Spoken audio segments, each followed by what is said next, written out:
नमस्ते किसान भाइयों, मैं मोहर सिंह आपके अपने खेती फंडा चैनल में आपका स्वागत करता हूं।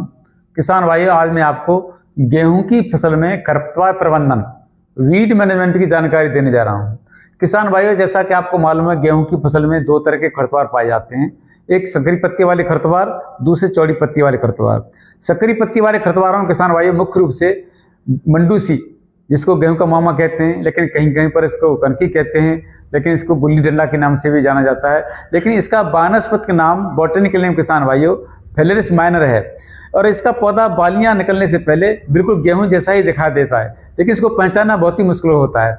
जब इसका पौधा 30-35 दिन का होता है तो इसके पौधे का निचला भाग गुलाबी रंग का, पिंक कलर का दिखाई देता है। इसी तरह से किसान भाइयों, चौड़ी पत्ती वाले खरपतवारों में मुख्य रूप से बथुआ है, दूसरा है किसान भाइयों सेंजी, जिसको कहीं पर मुरेला कहते हैं, और तीसरा है किसान भाइयों जंगली पालक। इसी तरह से हिरणखुरी है, कृष्ण नील है, मकोय है। इसी तरह से किसान भाइयों और भी चौड़ी पत्ती वाले खरपतवार गेहूं की फसल में पाए जाते हैं।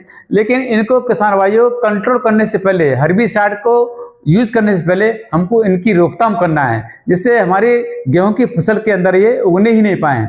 उसके लिए सबसे पहले किसान भाइयों, इसको जो हम बुआई करने जा रहे हैं, वो बीज एकदम साफ होना चाहिए। उस बीज के अंदर कोई भी खरपतवार का बीज नहीं होना चाहिए। फसल के अंदर जो भी खरपतवार हमको दिखाई देता है, उनको फूल आने से और बीज बनने से पहले ही उनको निकाल के हमको नष्ट कर देना है। जैसे मंडूसी का पौधा है किसान भाइयों, उसका पौधा बीज है, गेहूं की फसल से कम 15 से 20 दिन पहले पक जाता है। जैसे ही उसकी बालियां दिखाई दें मंडूसी की, तो उसको तुरंत निकाल के खेत से अलग कर देना है। और किसान भाइयों, सिंचाई की नालियां हैं एकदम साफ होनी चाहिए। उस सिंचाई की नालियों के अंदर कोई भी खरपतवार का पौधा उसके अंदर नहीं होना चाहिए, क्योंकि वो खरपतवार के बीज झड़ जाते हैं, उस सिंचाई के पानी के द्वारा हमारे खेत के अंदर चले जाते हैं। और मेड़ भी एकदम खेत की जो चारों तरफ किनारे हैं, मेड़ हैं, एकदम क्लीन होने चाहिए, साफ होना चाहिए। कोई भी खरपतवार का पौधा आपको इसको दिखाई देता है तो उसको भी फूल और बीज बनने से पहले उनको निकाल के साफ कर देना चाहिए। कंबाइन हार्वेस्टर से हम जब गेहूं की कटाई करते हैं, हार्वेस्टिंग करते हैं,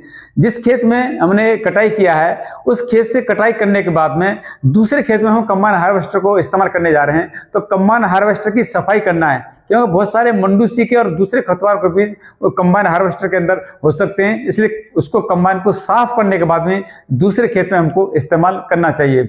और किसान भाई, फसल चक्र बदल कर भी हम खरपतवारों को काफी हद तक कम कर सकते हैं। लगातार हम अपने खेत में एक ही फसल लेते रहते हैं तो वो खरपतवार होते रहते हैं। जैसे गेहूं की फसल न लेके हम कुछ सब्जी वाली फसल ले सकते हैं, कुछ चारे वाली फसल बरसी में ले सकते हैं, तो उनसे हम काफी हद तक हम खरपतवारों की रोकथाम कर सकते हैं। और किसान भाई, जब हम कुछ किसान भाई ये गोबर की खाद कच्ची खेत में डाल देते हैं, तो बहुत सारे खरपतवार के बीज गोबरी खाद के द्वारा हमारे खेत में चले जाते हैं। जैसे पशु हैं, कुछ खरपतवार के पौधों को खा लेता है। जैसे बथुआ का बीज है, वो उसका जो सीड कोट है, उसका बीज का आवरण है, इतना हार्ड होता है, वो गल नहीं पाता और वो सीधा गोबर के द्वारा गोबरी खाद में चला जाता है, फिर गोबरी खाद से हमारे खेत के अंदर चला जाता है। इस तरह से किसान भाइयों, गोबरी खाद पूरी सड़ी हुई होनी चाहिए, तभी हमको उसको खेत के अंदर डालना है। लेकिन वर्मी कंपोस्ट के अंदर किसान भाइयों कोई भी खरपतवार का बीज नहीं होता है।